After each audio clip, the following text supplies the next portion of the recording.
Just bear with me for a moment, getting things all set up for our weekly live. I get all different software started and hopefully get it all going here. So just bear with me. And all right. So, hey, everybody. Welcome yet again to another live. You might notice it's just a little old me this week. So Lindsay, who normally joins me on the show now, is otherwise occupied. I'm not going to give away what she's doing.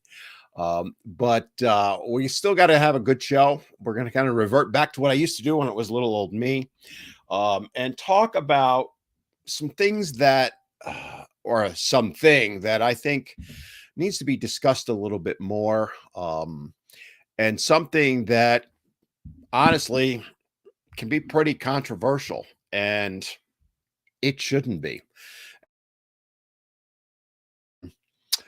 That where I'm going with it, and I'm just letting people connect. So bear with me a moment. And by the way, I'm just to put a quick note in where I am in southeastern North Carolina. We've had some storms today. My internet has been okay, but slowing down at times. So if I lag, we're just gonna have to deal with it. There's not much I can do about it, but hopefully it'll be all right.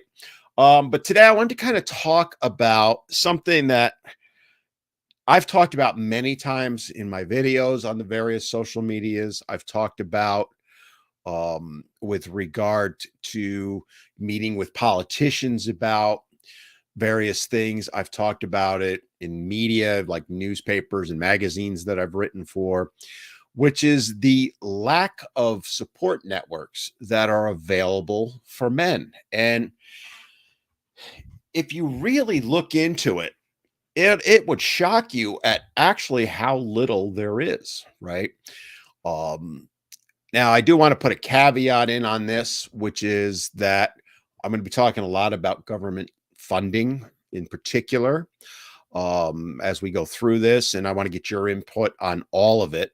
One of the goals I have by doing this live each week and my podcast on Sundays is really to get your feedback on things and see what you're seeing out there. Because while I have some expertise, I don't profess to be a know-it-all with regards to what's going on, specifically with issues that men and boys face. But in this particular case, I've been doing this 28 years, sorry, this year. No, 27. I had it right the first time. That I've been advocating for men and boys in various ways, doing things like lobbying at both the state and federal level and at the local level. And what I'm seeing now in 2024, honestly, is no different than what I saw in 1995, 1996. For all the many, many, many, many billions of dollars that have been spent on various things to help people, when you look at it, as far as men and boys goes, things are really not that much different than they were back then. You look at the issues that men and boys face, the primary ones. Domestic violence. There's almost no funding to help male victims of domestic violence. And I'm going to get into that a little bit more in detail because that's a big one. You look at educational funding, ton of money is spent to help women and girls with education. The big one that I always refer to is STEM, right? Think about how many times you've heard, and rightfully so, I might add, right? Things like advertisements, PSAs, talking about how we need to get more women into STEM. And I'm a big supporter of that, to be honest with you. Back in my IT days, which are well over a decade ago now, I was one of the few people that hired women, right? There aren't a lot of women that apply, by the way, right? It's less than 10% of the work. Let me rephrase that. It was less than 10% of the workforce in IT was women. It's changed a little bit. I believe the number's up around 30 now, which is great. So all that funding had a lot of benefit. I don't have a problem with any of that spending, not one penny of it.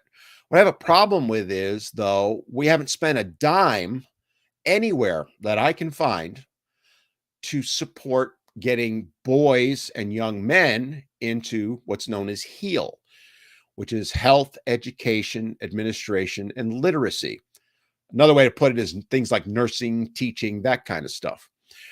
And that's where the jobs are right now. So why are we pushing girls to go into STEM, which is there's nothing wrong with, as I said, but we're not pushing boys to go into the HEAL things. And there's a book that was done by Richard Reeves, it's probably 5, 6 years ago now, where he goes into this extensively. And I'm borrowing some of what he talked about in there, but I also actually was talking about this before that book even came out. When you look at how much money has been spent to encourage girls and women to go into, things like computer science, programming, engineering, even as crazy as I might say, the space things, NASA and all that, tons and tons of money. And I'm good with all of it. I have no issue with any of it. Okay. But why haven't we spent an equal amount to help boys and young men to go into fields that might help them? And when you look at things like, for example, the chronic teacher shortage that exists right now, um, my area, they're desperate in a couple of districts for teachers, desperate. And other areas, nursing, and in my area also, nursing is there's such a dearth. There are so many open positions for nursing. And I'm not saying they could solve it tomorrow by dumping a bunch of money into it, because you got to get the people educated and all that. But if we don't start now, 10 years from now, that gap between the available positions and the people to fill them, as huge as it is now, is going to be many times more. But yet, we don't see any push. I have never, ever seen a push like a PSA that to guide men, in our young boys and men into things like nursing, things like teaching, as I mentioned, those type of things, right? There's nothing, and that's wrong. And again, people are going to jump on this live. I know it's coming. I know it's going to come, and say, well, we can't take anything away from the girls. We're not saying that. Nobody I've ever talked to that has gone into this or studied this or any of it has ever said we should take a single cent away from helping the girls. It's the same thing with the DV side of things, right? They always want it to be a zero-sum game. And we've talked about that before, where, you go in and you try and get a men's shelter open, and they come out of the woodwork, the women's groups, the feminists and all that, to shut it down because, well, we can't take anything away from the shelters that are available now to help women. We never said that. What we said is give us equal spending. And I'm going to get into that a little bit more in particular, because that's a big thing. So I'm just kind of scrolling through some of the comments as we're going. So guys, if you're just jumping in, what we're talking about is trying to help build support networks for men. And I'm going to focus on the DV. I'm going to focus on the education side, but there's tons of areas. Another area that I wanted to talk about, and I'll touch on it now because it's probably a great time to do so, is recently in my local area, they were talking about the homelessness problem. And I'm in southeastern North Carolina. I don't want to make light of anywhere else, but we have a pretty serious problem. I think it's worse in some areas. I think it's better in some areas, but we got a pretty serious problem. You go to our downtown, you will see the homeless all over the place. And when you actually look at the numbers and forget the statistics, just walk around, the overwhelming majority of the homeless are men, right? And again, people are trying to address the problem, rightfully so, but they're not approaching it the right way. And the reason I wanted to bring this up is locally they're starting to pour money into it, and they have to. It's a huge problem, right? And they were talking about, I believe the number was $4 million. Fantastic. No objection whatsoever. And then they gave like a website where you can get more information. Well, I went on that website and you look at that website.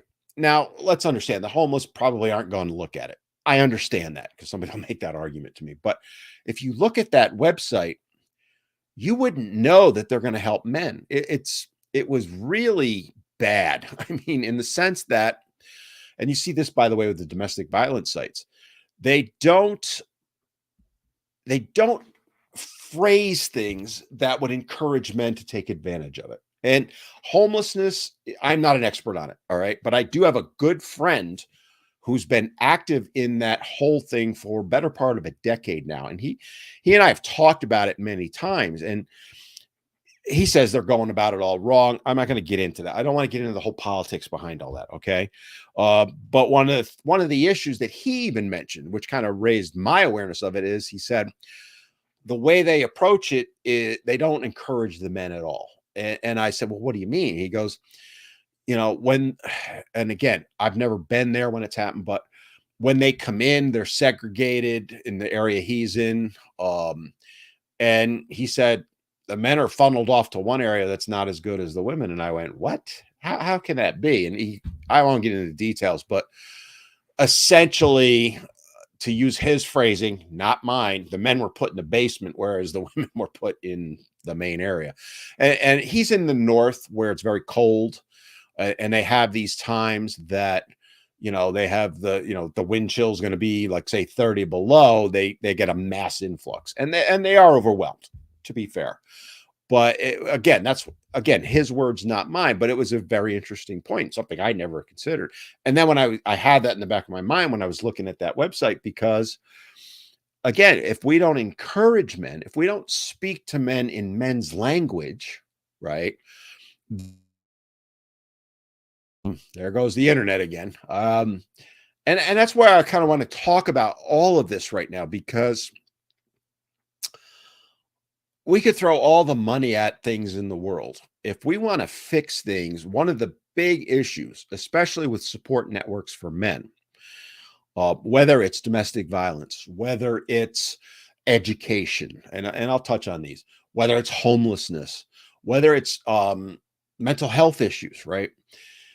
If you go look at the websites, if you look at the verbiage in many of the mission statements of the programs, you'll find they're one of two things. They're either very gender neutral, which I understand. I mean, legally they're supposed to be, or they're skewed towards women.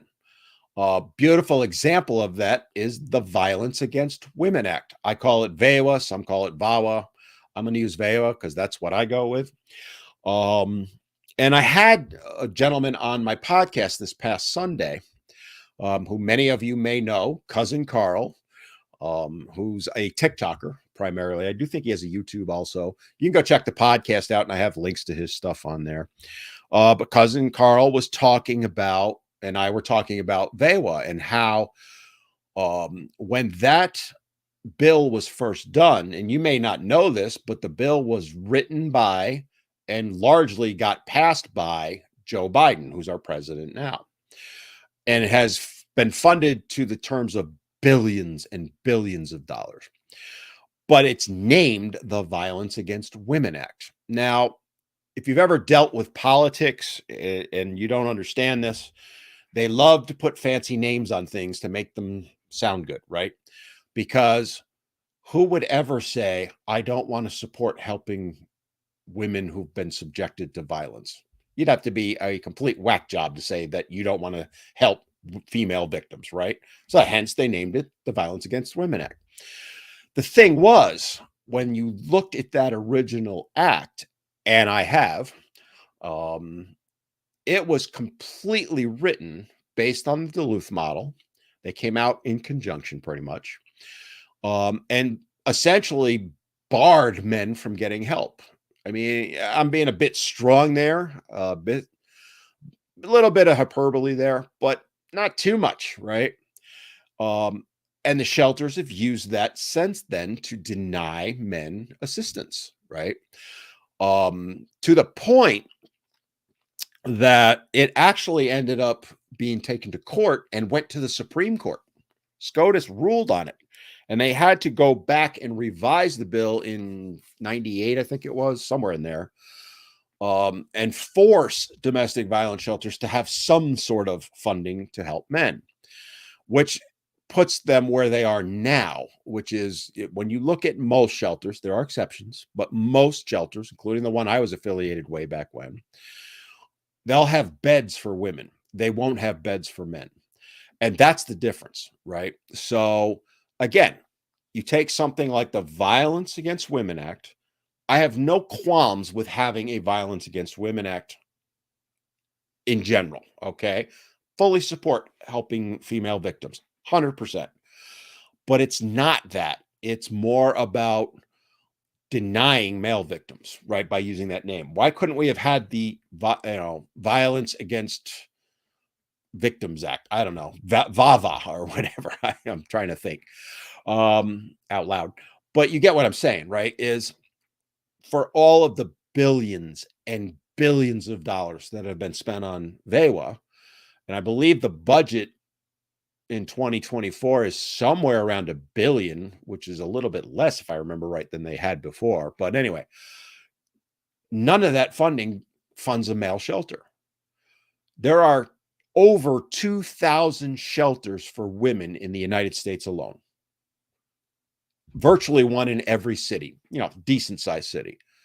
There are 2 shelters in the entire United States with beds and caring and focus on men. One in Batesville, Arkansas, and one in Dallas, Texas, or near it. Okay, that's it.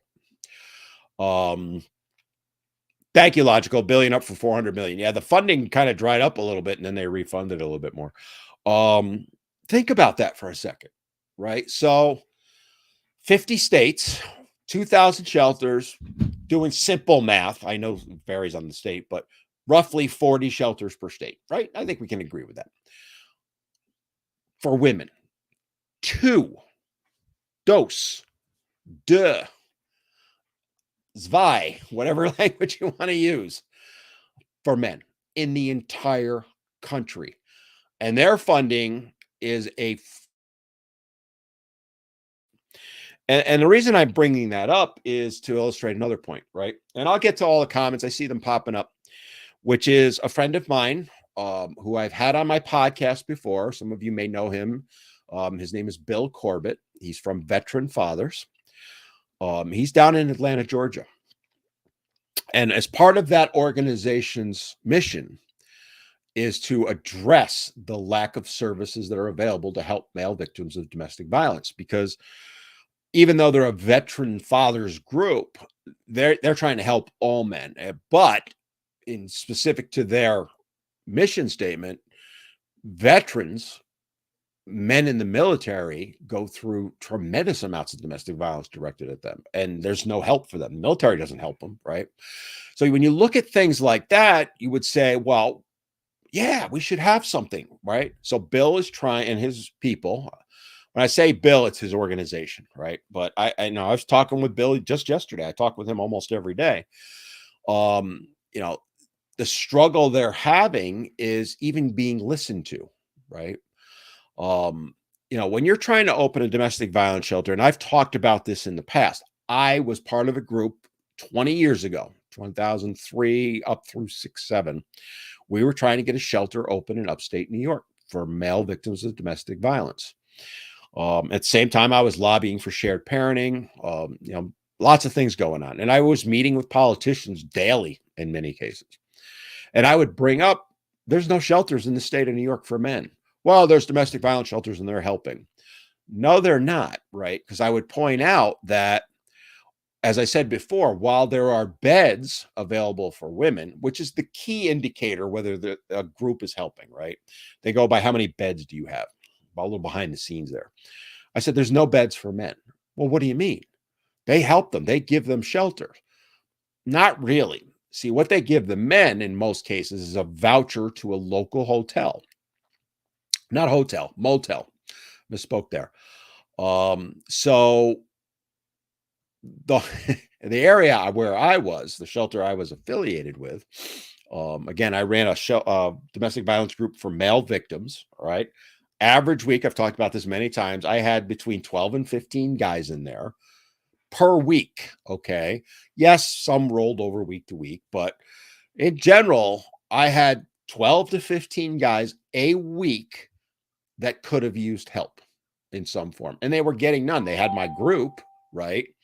Um, but that was about it. And I did what I could, but the most they were given was a 3-day voucher to a local flea bag motel. It was a little, those little strip motels, I call them, where they're like 10 rooms on the side of the road, you know, the the ones that also get rented by the hour, if I may. Okay.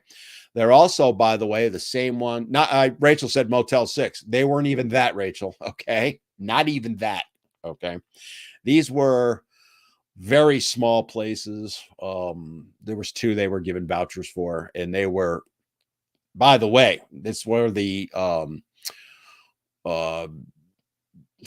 probation. Sorry, I've blanking there for a minute. The probation department was putting guys who were let out of prison for doing inappropriate things with young children, if I may. All right.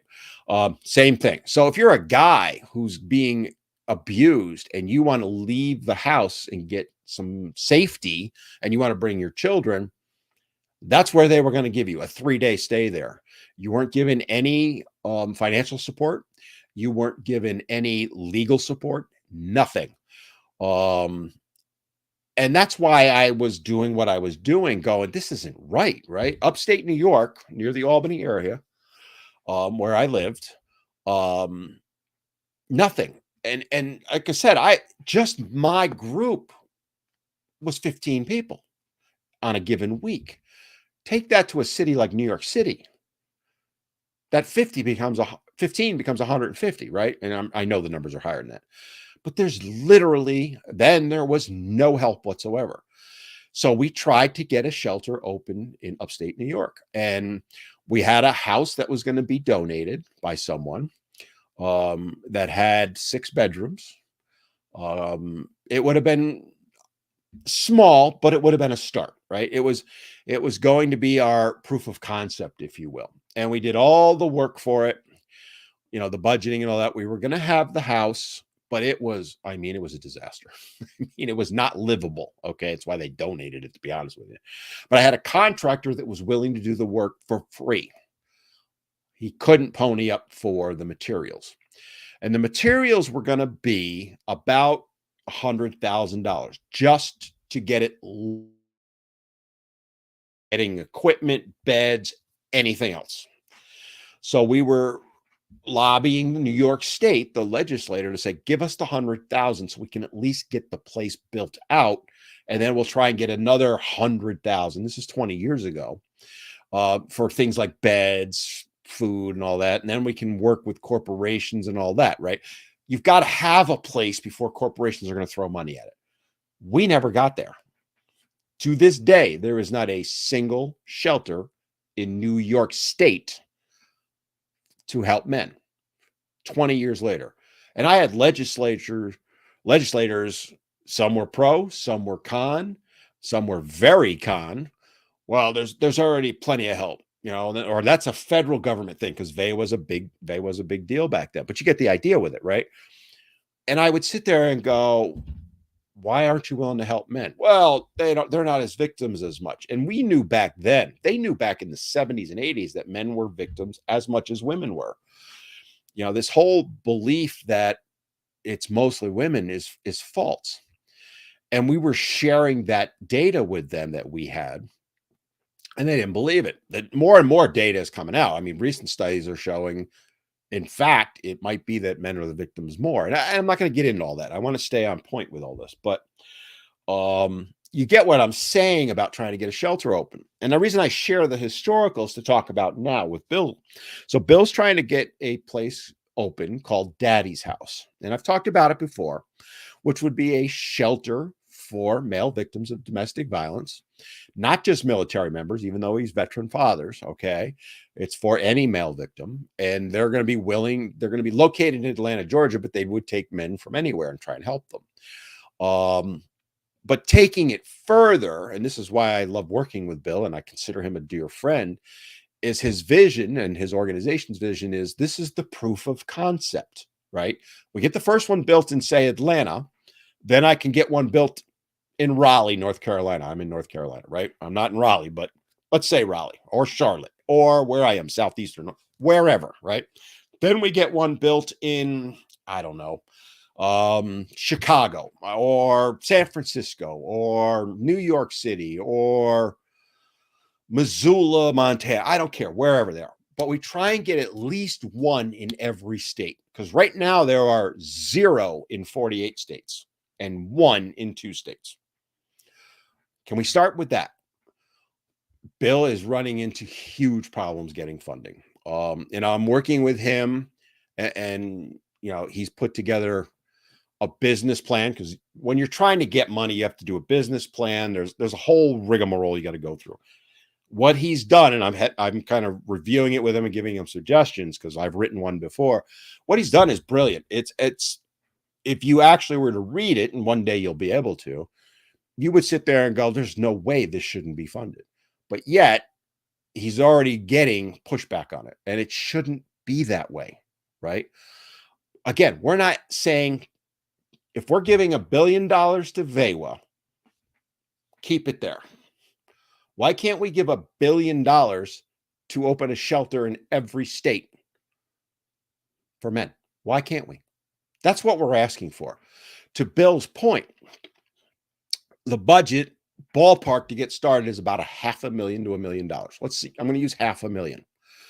So $500,000, somebody do the math for me, because I can't do it in my head. But 25 million, right? $500,000 times 50 state, or 50 states. 5 times 5 is 25. $25 million. Or is it billion? I don't know. You tell me. We got a shelter for men in every state. Might be small. It might be 6 beds, 10 beds, something like that. But it's way more than we have now. 25 million. Think about that for a second. How much have we, and again, I don't want to get into politics here. This is not a political channel. How many billions have we sent over to Ukraine? How many billions have we sent to Israel? How many billions have we sent to Europe or South America or Asia? And I don't begrudge any of that. I don't want to get into that. Okay. Let's not take it there. The point I'm trying to make is, why are we sending billions upon billions upon billions of dollars overseas, and we can't fund $25 million to put a shelter up in every state for men? Think about that for a second. Just pause and think about that for a second, and understand politicians will not even open the door to have a discussion about it in general. Some will, to be fair, and to be very clear to all of you out there, because I know it'll happen. Some of you will blame the Republicans. It's both parties. Neither party cares. That's why I don't believe in either party. Okay. I call myself a libertarian for a reason. And I also want to make another point, which is, and somebody just commented on it. I saw it go by quick, but I was getting there. I'm talking about the United States. It ain't any different in the United Kingdom or Australia or Japan or New Zealand or fill in your country. It's this way across the world. Okay. It needs to change. It needs to change now. VEWA was passed in 1994. It is now 2024. 30 years later, and there's still nothing for men. That's criminal, in my opinion. Absolutely criminal. Think whatever you want about the president we have now and his administration. I don't care if you're pro or con. But how can he sit there and say, I'm going to give all this money to help women? I don't have a problem with any of it, by the way, as I've said, but I'm not going to do a dime to help men. What kind of human being is that? All right. Again, forget all the political bullshit. I don't want to get into that. I'm just talking at that level. Let's stay on point here, because I know people are going to try and go into that. That's my point. And you can tell I'm a little passionate about it. I'm pissed off, to be honest with you, because it's something I've been trying to do and raise awareness on for 30 years now, right? Um, it it just speaks to how little men are valued, and we talk about that all the time. If Lindsay were on, she'd be joining with me on that. And if and I'll get to all the comments, guys. I'm loving the comments. I see a ton of them coming in. I'll get to them, guys. All right, but let's shift gears a little bit. We talked about domestic violence. I want to talk about education a little bit. All right. So earlier today, I posted on Instagram and YouTube. Sorry, my brain gets fried after a while. About the differences in bachelor degrees for, I'll say, men versus girls, women, right? So again, something else we've covered many times. And the reason I keep covering them is because nothing's changing. In the late 60s and 1970s, there was a big push because the inequalities in bachelor degrees were pretty wide, right? Men got roughly 60% of the degrees, women 40. And I would say then, and I say now, rightfully so, that needed to be addressed. There is no reason women should only have had 40% of the degrees. Here we are 50 years later, and it's flipped 180.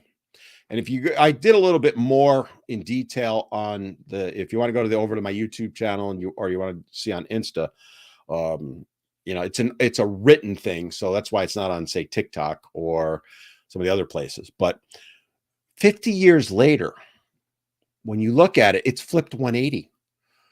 Okay. Rounding it off, roughly 60% of the degrees go to women and 40% to men.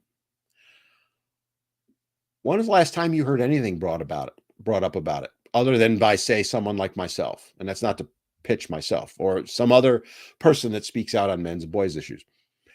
Have you ever heard anything in the mainstream media about it? And funding? You won't. Every once in a while, they'll pop up a news story about it. Rachel, I see your comments. I will address them because I'm loving what you're proposing. I'll get to you in a minute. I don't mean to ignore you. I just want to get through what I'm talking about. Let me get my rant done, okay? Again, you don't see anything about it. And I've talked with people about it ad nauseum. I've talked to someone on my local school board about it. Like, what are you doing to help boys so that they're more college ready? What do you mean? We have programs, blah, blah, blah. No, your programs are either gender neutral or girl focused, right? Well, yeah, I got stonewalled.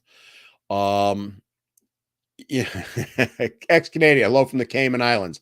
I love the Caymans. Great place to live. Yeah, yeah, okay. I would love to live there, and I might. Anyway, you get my point, though, right? There's no discussion about this. And when I bring things up about it, I get savaged for it, right? I've done videos on it. Those videos have gotten taken down. I've done newspaper articles on it way back when. I'm talking 20 years ago when I was doing things like letters to the editor.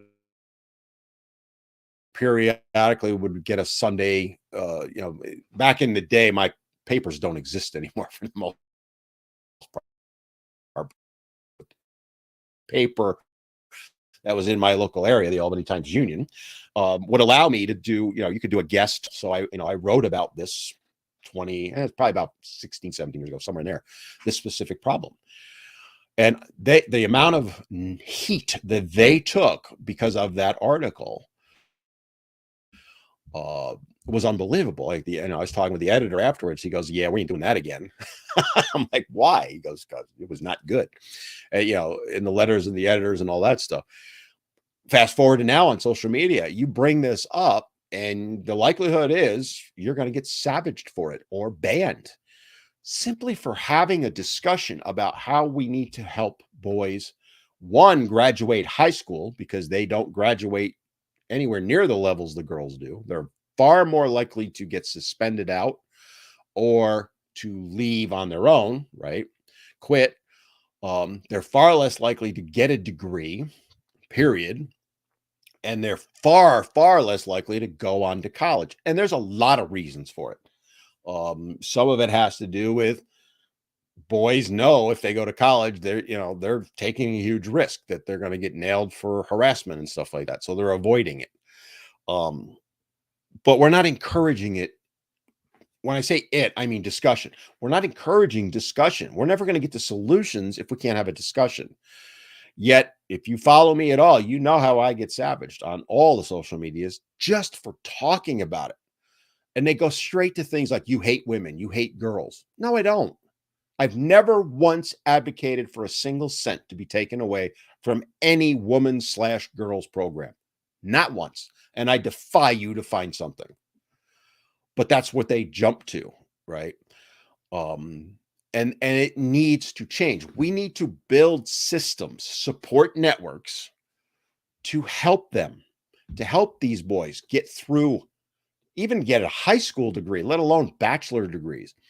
If we put in the time and effort and the money that we did to help girls get from 40 to 60%, to get boys to from 40 to 50 and the girls at 50, right? How much better would society be?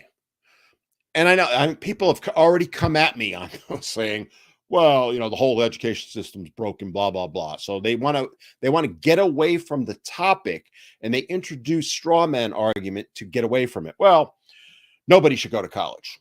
There's no reason to do it. Okay, that's a political belief. Not one I disagree with, by the way. I'm a huge fan of trade schools and all that. Encourage my kids to do that, and I've talked about it before. But there are people and jobs that require college education, okay? And can't we do something to help the boys who are there is no refuting that they have fallen behind, and is largely because of the way the schools have operated. They wanted to fix the issue that girls were having so that they could get further along, but they went too far with it and they left boys behind. They knew this in the 80s. And I've talked about this before. They knew when I was in college in the early 80s that this was already a problem. We're in 2024, 40 years later. Again, we can't even have discussion about it. I talked about homelessness. That's another one. Mental health, same thing, right? You look at unaliving, and I hesitate to go there because, again, controversial, right? They want to pour money at fixing it. Awesome. But when you look at the way they portray it, it's gender neutral, when the reality is men succeed 4 times as much as women do.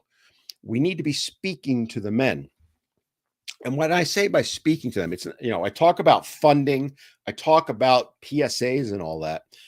It also has to be, how do we speak to the men? And if you go look at various websites and step back, right, get your blinders off and read them as, say, a homeless person or a male victim of domestic violence, or a boy looking at going to a college that's, wants to do it. Look at the websites and see how the verbiage is on them, the tone and all that. When you go to, say, a domestic violence shelter's website and all you see are pictures of women who are victims, do you think that as a man, they're going to help you? Tell you right now, you're not, okay? Because that's what they've found. If you were to go to a college website and they're talking about all these programs they have for women and all the stuff they're doing for women, and you go, well, where's, because you won't find it. Is that going to encourage you to go to school? No, it's not. So again, when we're trying to build networks to help them, it's not just funding and money. It's not just awareness. It's talking to them in terms they can understand. And I've got a video I've been working on for a while where there's a new organization out, and I'm not going to name them yet, but the people that are running it have a really good mission, I believe. All right. But I can tell already the main man, the main man is a feminist, and unapologetically so. And the study that they did comes from a feminist perspective. And when you look at it, you're trying to address men's and boys' issues from a feminist perspective, and it weaved in all through this. They totally missed the boat. Well, we don't, things like you'll see things like there was another study I was reading recently. You'll see things like, well, we had this program that was going to help students do this college track program better. And girls did fantastic with it. And the numbers were great and blah, blah, blah. Boys didn't see any benefit at all. And when I went and looked at what it was and the way it was written, it didn't shock me at all. There is nothing in there that would encourage a boy to participate in it. We're talking high school level, okay? They can't fathom that. Well, we threw money at the problem and the girls did it, so it's the boys' fault they didn't take advantage of it. No, it's because you didn't speak to them in a language they could understand. Men, boys talk differently, think differently than women and girls do. And that's the problem with a lot of these things. And that's why these networks need to be, one, led by men. A lot of the time, domestic violence shelters being the perfect example, they're run by women and women only, right? The shelter I was affiliated with was the entire staff was female. Okay.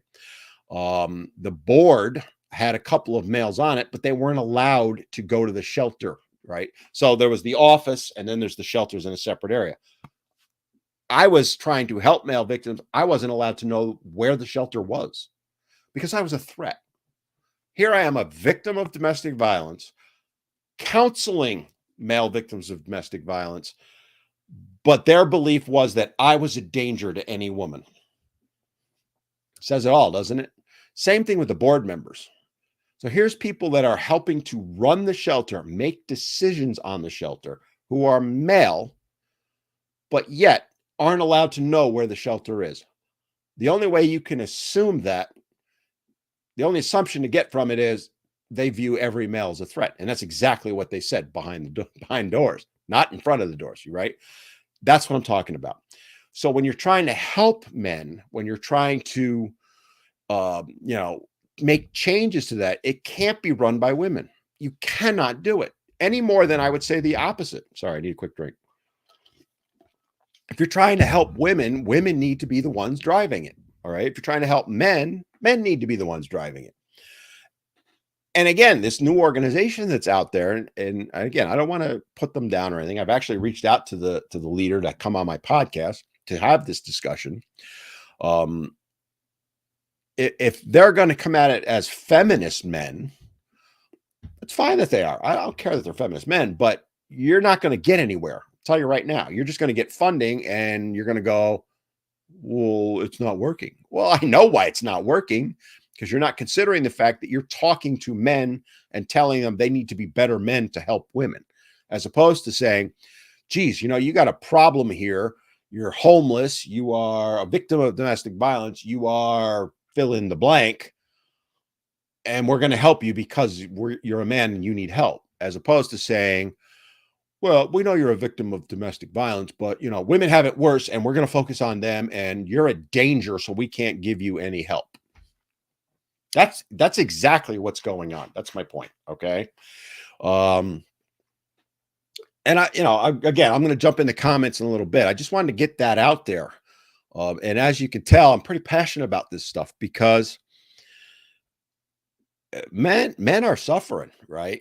And it's funny because I had a feminist come at me earlier, actually it was last week. You hate women and all that whole spiel. And I'm like, no, I don't. Just because I speak out on men's and boys' issues doesn't mean I hate women. You're only assuming that because you don't like what I'm saying and it's resonating with you. You understand that what I'm saying is true and you don't like it.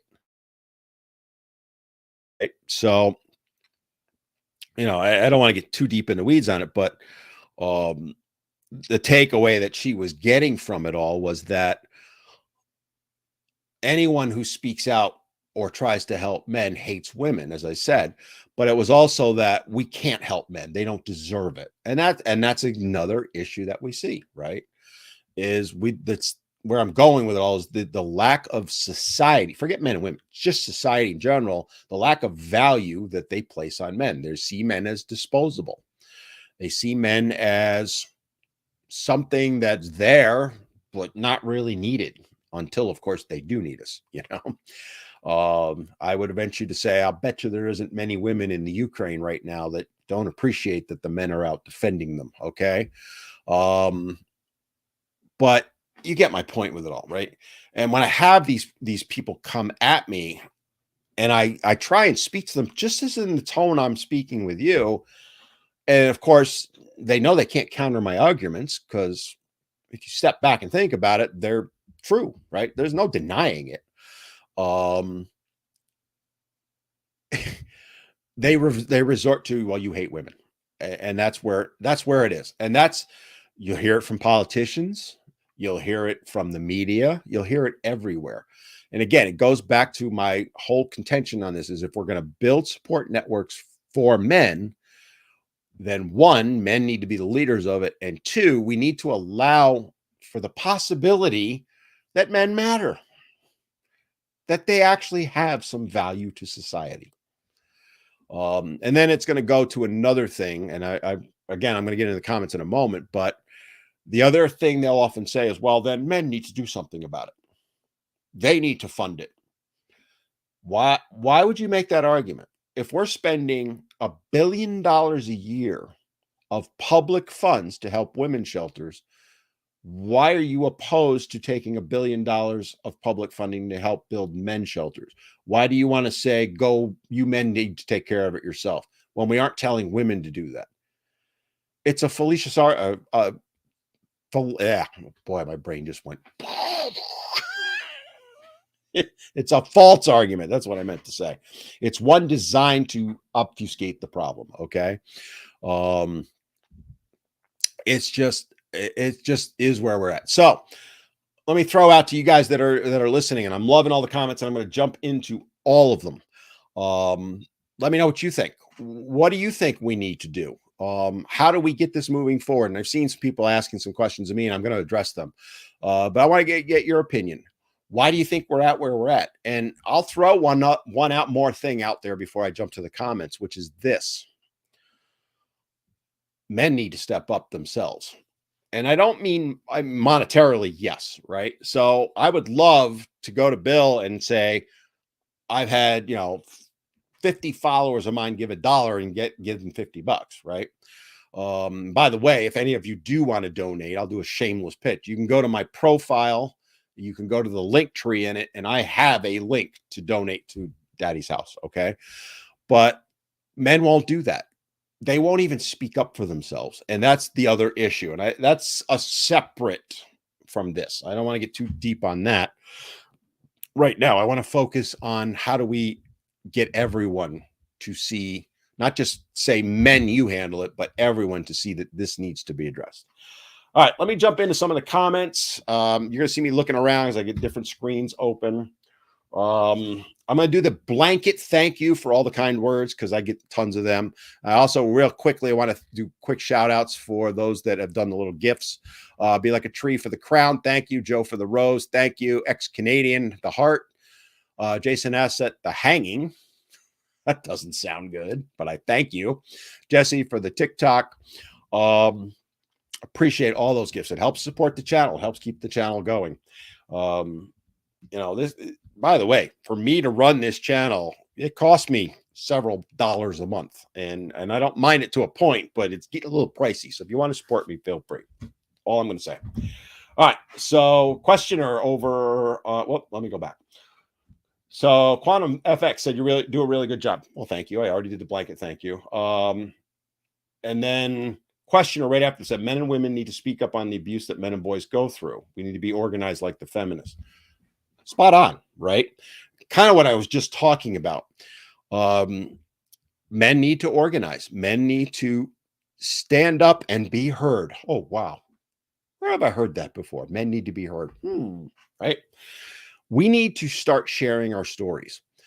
So if you can't help, so here's my point, right? Some guys can't help financially. I get that. state and federal legislators. Your two senators for your state at the federal level, your Congress, man or woman, your state legislature, right? In my area of North Carolina, I have a state senator and I have a state representative in the House. You could call all of them and say to them, let's say you want to focus on domestic violence. Why don't we have a shelter in our area for men? You'd be shocked what that phone call will do. Don't send an, I mean, you can send an email if that's what all you're willing to do. Sending an email is like handing a penny to someone. A phone call is worth $1. A handwritten letter is worth $10. Going to meet them is worth $50. Going to meet them with several others is worth $100. All right. Squeaky heel gets the grease. And all you're going to do, you're not going to disparage anyone. You're not going to attack women's groups or any of that. You're just going to tell your story. I am a victim of domestic violence as a man. I tried to get help. There was nowhere for me to go. Why can't we have a shelter for men? You'd be shocked. Now they're going to dance like you've never seen people dance because they're politicians. And the truth is, you're probably going to be talking to an aide, not the actual politician. But I have talked to the actual reps. Okay. Oh man, if nothing else, you'll have a good time. Okay. Because watching them try and dance around this is hilarious because they can't. What are they going to say to you? You don't deserve help. I was beaten within an inch of my life. The cops showed up and were going to arrest me, even though she was the one who attacked me and witnesses showed it. I tried to go to a shelter to get help, to get out of the house, to escape. They turned me down. What are they going to say to you? Well, you deserved it all? Because that's what the shelters will tell them. That's my point, right? So if you get nothing else out of it, you get that little bit of fun to watch them squirm. And who doesn't want to see a politician squirm, right? All right. But yes, we need to organize. Again, I'll jump back to TikTok in a minute. What is affecting men is mental health. I am a man. I have a bad mental health problem. Very good point. All right. That was from questioner. Very common problem. Now, I would argue that mental health issues are both men and women. I'm going to even say so far as they're pretty equal, I think. Just my personal opinion. You can disagree with me. I don't care what the statistics say. I think it's pretty equal. But you see most of the focus pushed towards helping the women, right? And, someone like questioner who's stating I have an issue. I've had issues in the past. Right now, I'm good. I knock on wood. All right. I'm good. But I understand it, that people need help. And I, again, advocate for getting funding for men, raising awareness of that, male-specific mental health stuff. It's not out there. It doesn't exist. All right. All right. A couple other ones here, and then I'm going to jump back over. Curtis, my buddy, said, are we not encouraging men akin to feeding a man a meal today does not teach him how to fish? Right. Again, and if I can play off what Curtis was saying, some of the things that we need to do as men is, and it's why my channel exists, by the way, for the most part, is we need to educate the younger folks. We need to mentor them, right? One of the biggest reasons, if not the biggest reason I do what I do is not to help me. I'm good, right? I don't have to worry about family court. Mentally, I'm in great health. I have no mental health issues. Financially, I'm beyond good. I have a wonderful life. I could just retire and go sit on the beach every day, which I do anyway, but you get my point. I do what I do because I feel obligated to reach out and help other men.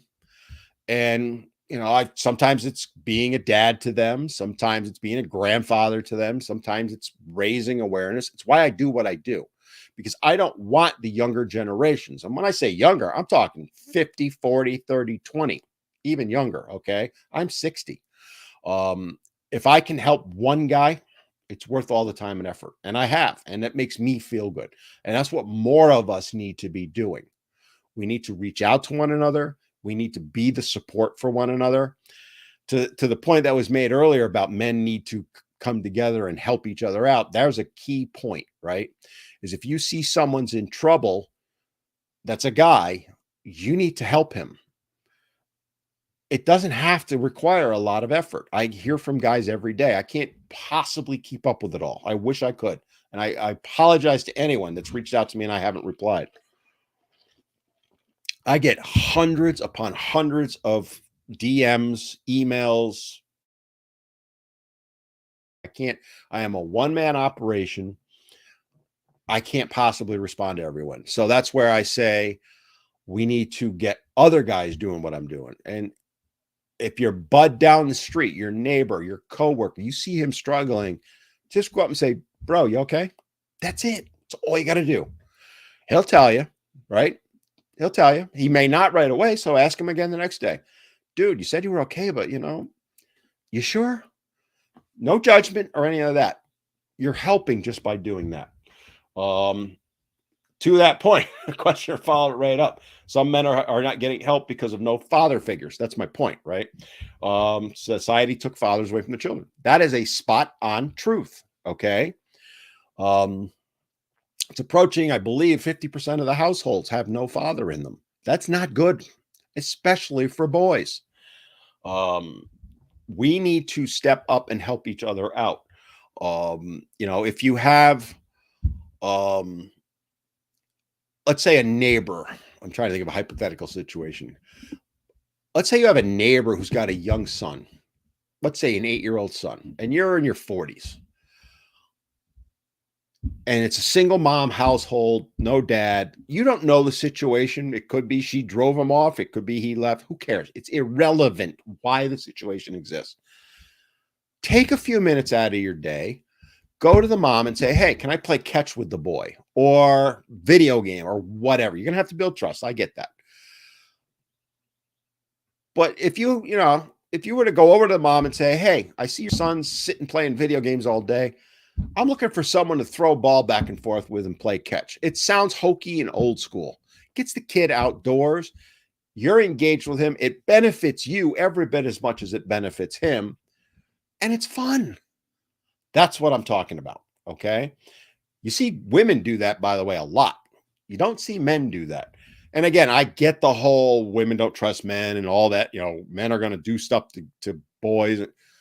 You got to build trust. I get that. It's all wrong that it has to be that way. But by making that effort, you could change that boy's life. And who knows? Maybe dad has been pushed out. And if you get involved and can help that boy, and he tells you that, maybe you can help the dad. That's how you build networks. By the way, that's exactly what the women's groups do. Just saying. Curtis added, we've sent relief in billions everywhere but to our own country. Exactly. And I don't care about the politics side of it. Why we're sending billions to Ukraine. I don't care about that. What I'm saying is if we can send $60 billion overseas for whatever reason, what was it? 6 months or so ago, we were looking at the federal budget on my radio show, and there was $2.4 million to fund some research in, I forget what country it is, about rats. Rats in another country are more important than male victims of domestic violence in the United States. Just saying. I would put 4 shelters in 4 states. You get my drift. So, Curtis, thank you for that. Beaten Cheeks. That is a name. I love your name. YouTube would be shutting you down, unfortunately. Yeah, I mean, I have issues with all the different things. The way you can help me. So they try and they're really coming at me, by the way, on X/Twitter right now. They're trying to get me banned there.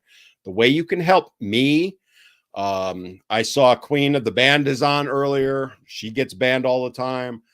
The way you can help those of us out, and it doesn't cost you a dime, that speak out on behalf of men and boys, like, subscribe, share. Enough said. But yeah, Beaten Cheeks, I love that name. I'm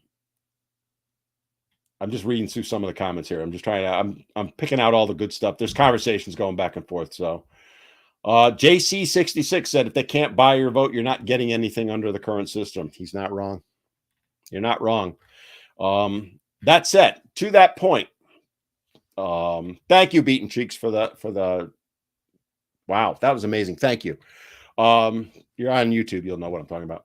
To get to the point, though, if you're not giving money to the politicians, you're not getting anything in return. That's a fair point. Fair point. Don't disagree in any way. I'm going to go a step further with that. I said it earlier. The squeaky wheel gets the grease. Money matters. I totally agree with you. You know what matters more than money? Getting reelected.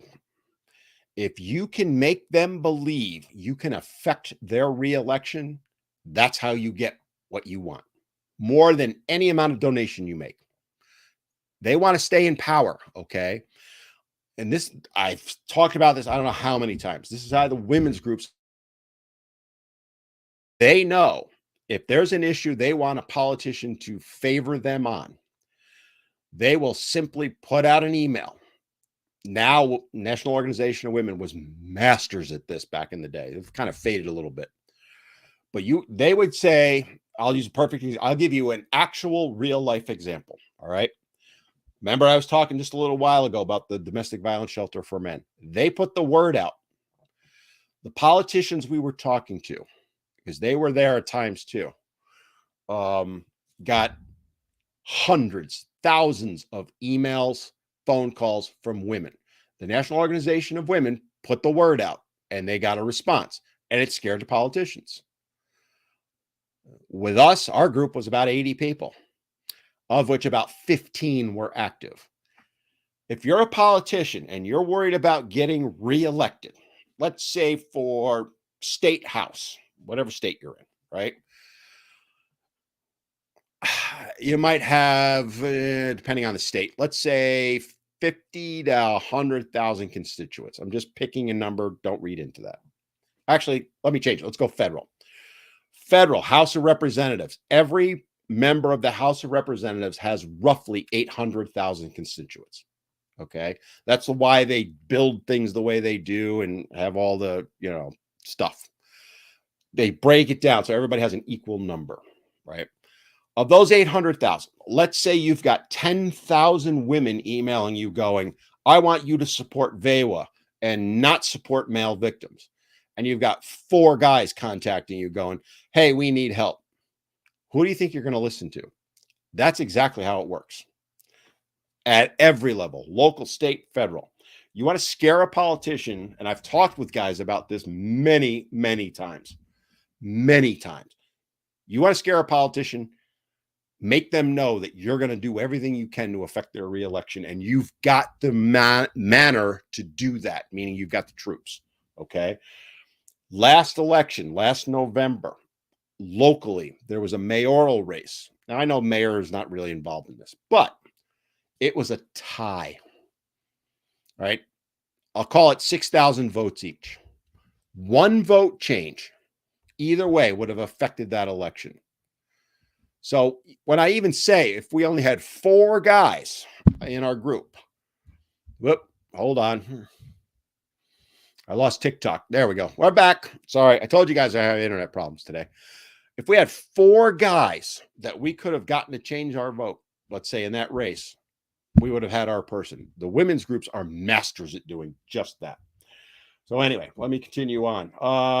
Tons of messages. I'm going to get to the TikTokers in a moment. Questioner, thank you for the sticker purchase. And beaten chicks, I can't thank you enough. And yes, you're right. I hope I never get demonetized. Not that I make a lot on YouTube to begin with. I think I'm pretty much close up. And thing that beaten cheeks, just this last comment I just saw him post. I will help out any man in need of help when I can. That's exactly what we all need to be doing. Thank you, sir, for saying that and doing that, right? Again, it doesn't have to be monetarily. I talked about helping a young boy and all that. All right, I'm going to jump over to the TikTokers. I don't see anything on Instagram right now. I have a feeling Instagram shut me down. Wow. You guys are going to love this. TikTok is, I think I got reported. Wow. So TikTok just said you need to verify you're still on. Wow. I've never seen that in all the lives I've done for over a year now. I think I'm getting reported.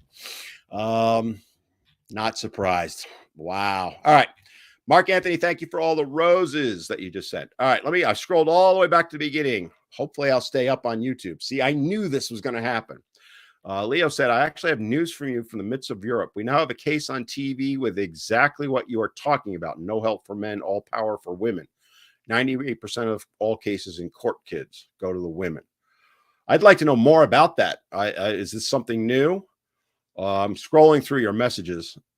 Right after that, Zombie said NASA is fake. I'm not going there. Jack wants to know how to cheat on his girlfriend. Here's my answer. Don't. If she's your girlfriend and you want to cheat on her, break up. Go find somebody else.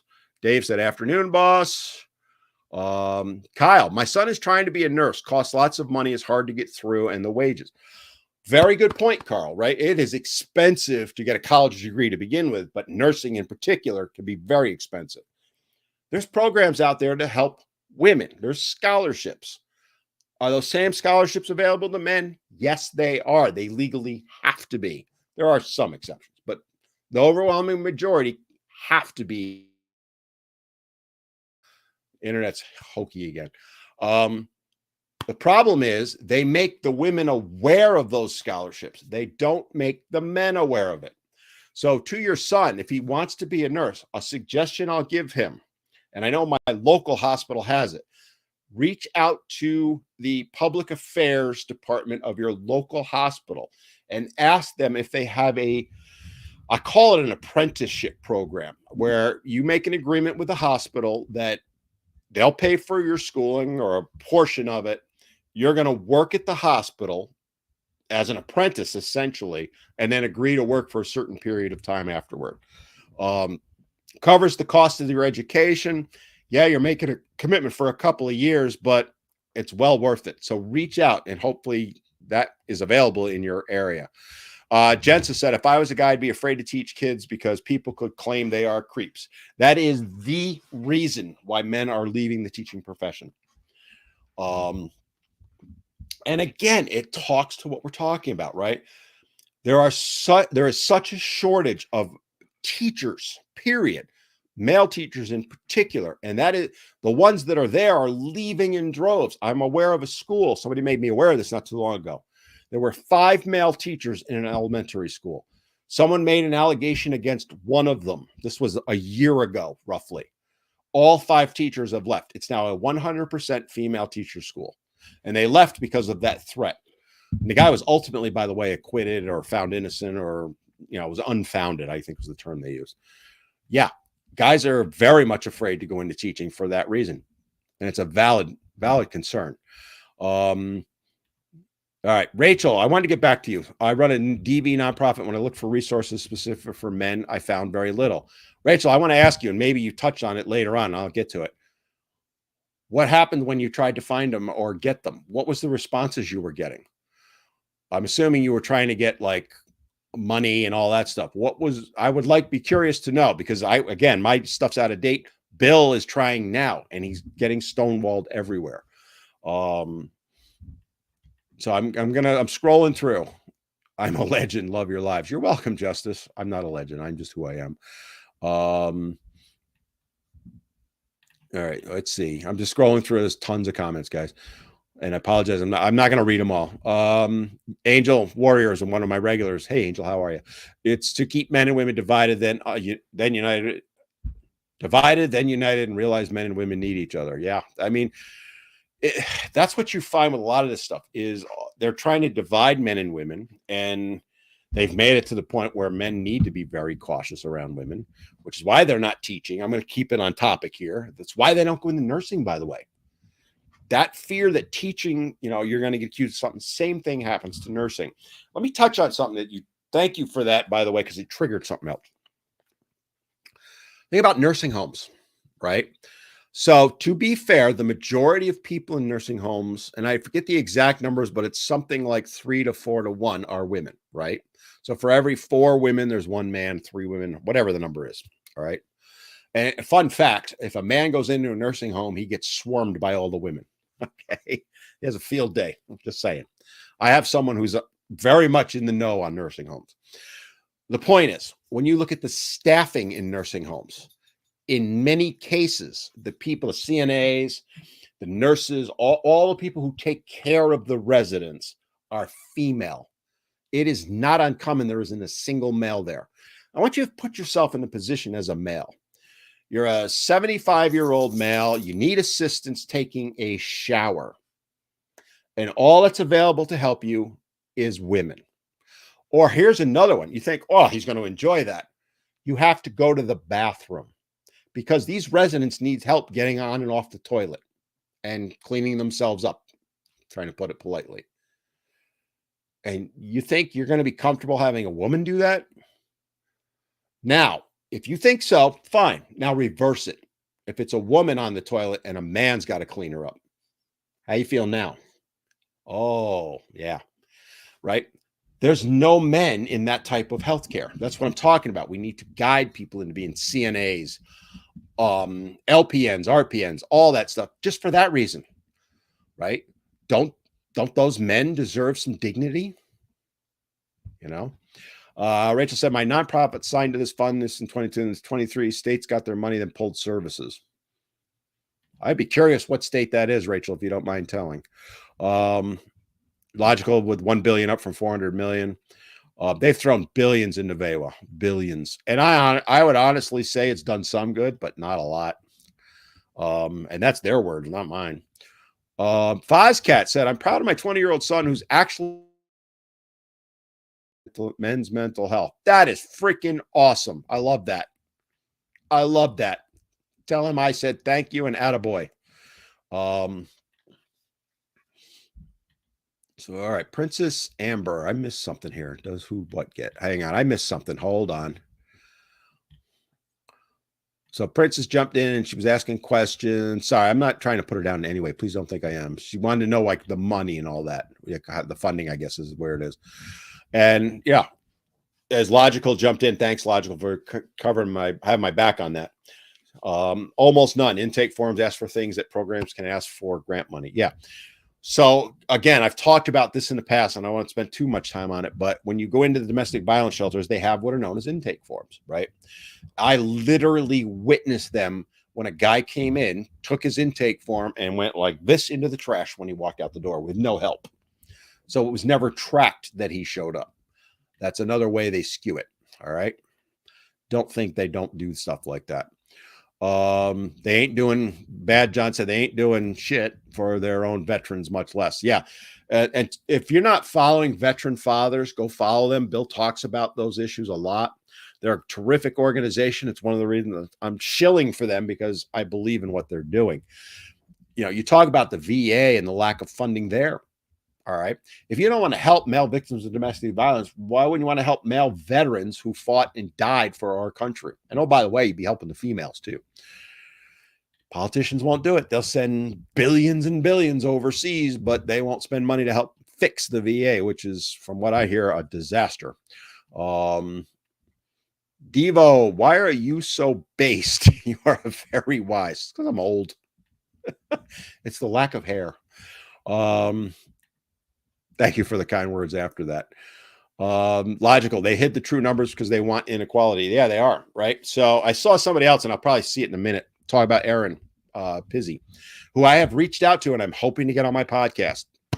The wonderful woman, she's a hero of mine, is in her mid 80s. So trying to get her to do the podcast is going to be tough. But I have reached out to her. She did reply to me. She's willing to do it. We're trying to coordinate. It's just tough for her right now. I mean, she's a wonderful woman, but I understand she's trying to live her life, what's left of it anyway. All right. There's one I was looking for. Brian said, have you considered creating a voluntary program? People can sign up to offer a safe shelter for men. Let me talk about that. We actually had something like that back in the day. And it wasn't me. All right. Somebody else was doing this where I was a woman of all things. It was a woman who was involved in our group, saw what was going on. I have lost contact with her. I would kill to get her back on my pod. Her and I actually did a TV show about men's issues way back in the day. Her name was Debbie. She's awesome. I would love to reconnect with her. Debbie, if you're ever listening, Get a hold of me. All right. She had a thing where she was finding guys who were victims of domestic violence, and she was inviting them to come stay with her if they needed to. Right.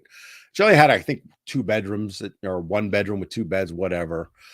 And she had a lot of positive experiences with it, but there was a couple negative ones. And that's the reality. You're going to have that. Same thing happens with the women's shelters, right? Is you get these people, they claim they're victims, they're not, and they're not nice people. And she had to stop doing it. I get what you're saying. It's an option, but again, my point would be, why do we have to get to that point?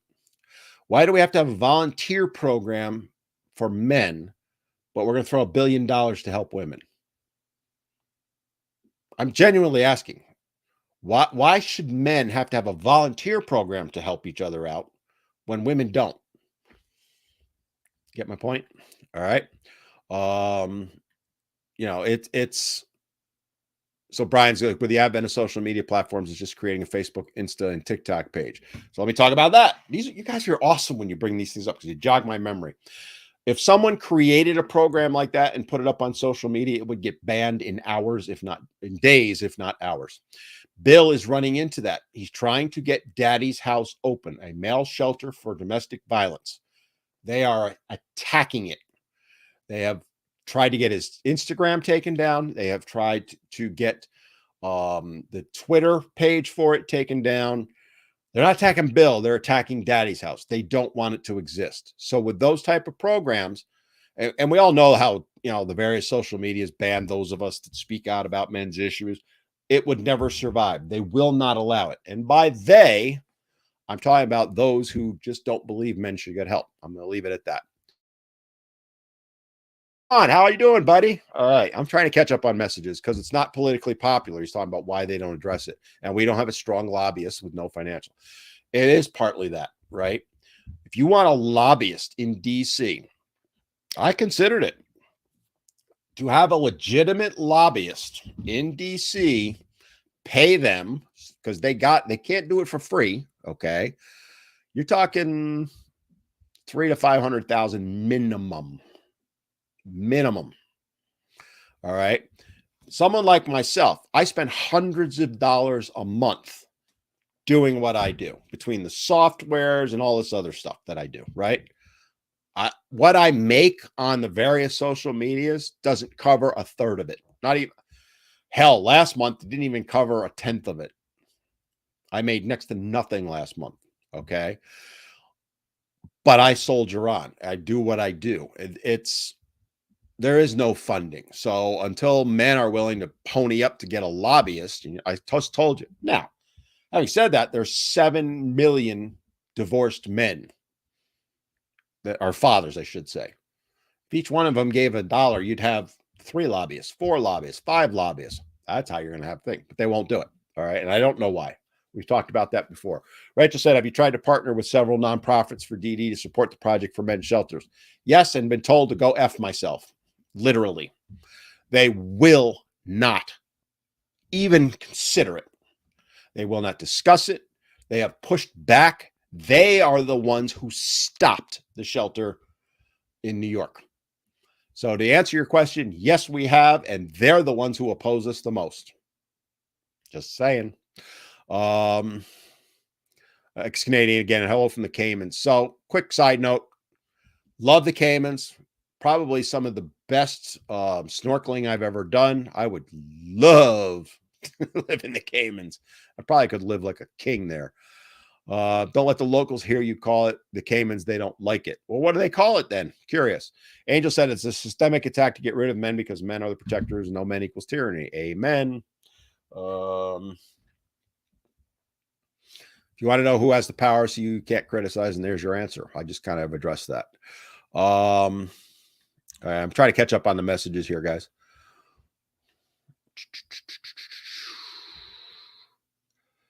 Derek said, I like your reasoning. Well, thank you. I'm not perfect, though. So Matthews, when I was talking about running shelters, agreed women can help, but a shelter for men needs to be run by men.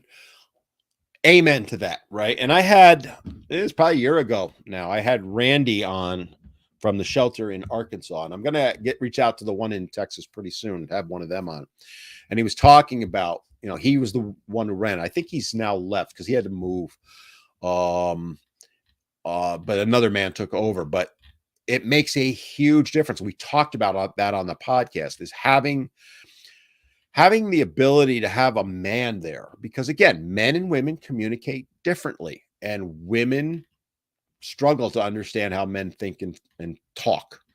And I'm not trying to knock them there. It's something they're very difficult. It's a very difficult issue. And the only solution is to have men in those positions. But again, they fight it. Questioner said, give me contacts. So I've actually talked with Paul, Honey Badger, Tom Golden. I did not. In fact, I reached out to Honey Badger on TikTok not too long ago about helping me, not help with a technical question, I guess. Terrific people, all of them. All right, let me scroll back here because TikTok jumped ahead. I got about 10 minutes. All right.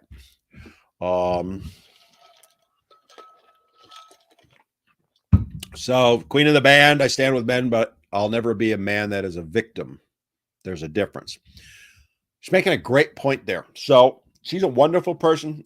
Another former guest on the podcast. Go follow her, Queen of the Band 2.0 on TikTok, for those of you on the other places. And it's not a knock on women. They don't understand what men think and feel. They can't, any more than men can understand. I mean, we can kind of sympathize and kind of get it, but we'll never fully understand how women think and feel.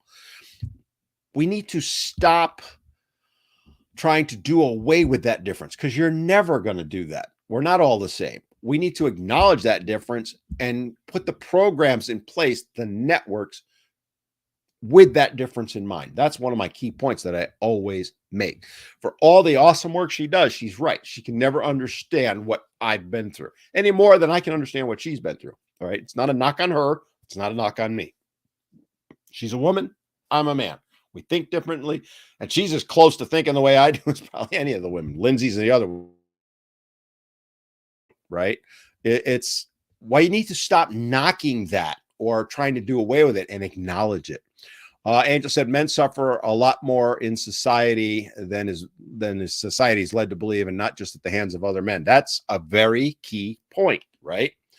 One of the things you'll often see when it comes to helping men is they'll say, well, men created the problem, they need to fix it. We do try and fix it. We tried to get funding for a domestic violence shelter. You're the ones fighting against it. So why are you telling me men need to fix it when we try and fix it and then you're fighting it? You get my point. This is what Bill's running against, trying to get Daddy's house open. And then Matthew said, I'll never understand the feminist mindset. How does helping men equal hating women? It's so they can justify in their minds. I'll tell you exactly what it is. They know what we're saying has validity. They don't like it. So better to make us a bad guy and then they can ignore it. That's really what it comes down to. Rachel said, have you thought about holding a men's retreat and using the proceeds to help fund the shelters? You can run all the retreats in the world. It's not going to be enough funding. If you've been involved with shelters, you're talking $500,000 to $1 million. Do you know how many retreats you'd have to run to make that much money? Unless you're, a famous celebrity. I understand it. It could be a supportive thing. I'll grant you that. But it's kind of hard to do that when you don't have a place to support. We need that initial place built. If we got Daddy's house built, then we could do exactly what you're saying. Celebrities then might be joining in. Some of the bigger men's rights advocates who aren't men's rights advocates, Tate, Pearly, they're not. They're out to make money. Well, if they're making millions of dollars a month, why can't they pony up to help open a shelter? Just saying. If I made that much money, I guarantee you I would. I guarantee you. I'll make that promise right now. Save this video. If I ever made as much money a month as they did, I guarantee you I will fund a male shelter. It'll be the first thing I do. All right. Sorry, I get passionate. And then Matthew said it wouldn't make a difference anyway. Even with funding, it would get shut down. That's the other part, is right. They fight tooth and nail to shut them down when you do any programs like that. Kim Brackett said, my late husband was a family law attorney. He rarely had female clients because of the demands. Interesting. Interesting. Really. See, I talked to family law attorneys. In fact, just before I did my live today, I recorded a podcast. I'm going to try and get it up Sunday. I'm going to bump a couple others with a gentleman um, about paternity fraud, because I've had so many people reach out to me and say, I want you to talk. Can you talk more about paternity fraud? I got the expert. All right. His name is Randy Kessler. He is an attorney. He represents NFL players. He represents NBA players. He has represented Carnell Lake, who's the poster child for paternity fraud. The podcast we recorded, he was so generous to give me his time because he's a busy man. Is amazing. And if I can get it edited in time, I'm going to put it up this Sunday. And we talk about family law in general also. Just a great podcast. And he talks about the realities of paternity fraud. I also have another attorney, hopefully coming on in the next few weeks. We've had to schedule and reschedule because I've had some issues and she's gotten, she gets court dates she has to change to talk about prenups. And I hate to break it to you, but when we're talking about it, I'm going to bust a lot of beliefs that you have that prenups are the answer. So Rachel said, if the men's retreat is funded privately and the men's shelters are privately funded, again, why do we have to privately fund men's shelters is my argument to you. Why are we giving public funds for female shelters and not men's? Pebbles, you seem to overcompensate, host. Overcompensate for what? See, this is a classic way of how they try and shut down conversation about men's issues. They attack the man, not the what he's saying. All right, I only got a few minutes. She said if they're privately funded, they can't be shut down. Yeah, they can. I'm not going to get into that right now. All right, I'm just going to quickly scroll because I'm way behind. Again, I want to say thank you to all of you for the gifts, especially Beaten Cheeks, Questioner, Mark Anthony, Joe, Ex-Canadian, Be Like a Tree, all of them. I truly appreciate your support. It helps keep me going, helps keep funding this channel. So there was one other thing I saw, Matthew. I saw you scroll by real quick, and I wanted to. Rachel, reach out to Johnny Depp's people. We have no response.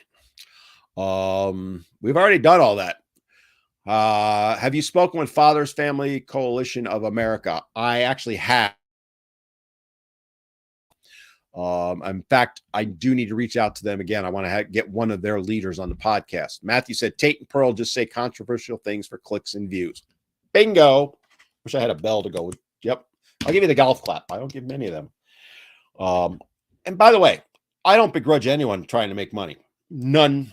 You want to go make $1 million a month on YouTube? You go for it. I don't care. But don't say that you're trying to fight for men when you're really trying to earn money, and that's all it is. They're grifters, okay? Sorry, I know some of you love Pearl and you love Tate, but they're grifters.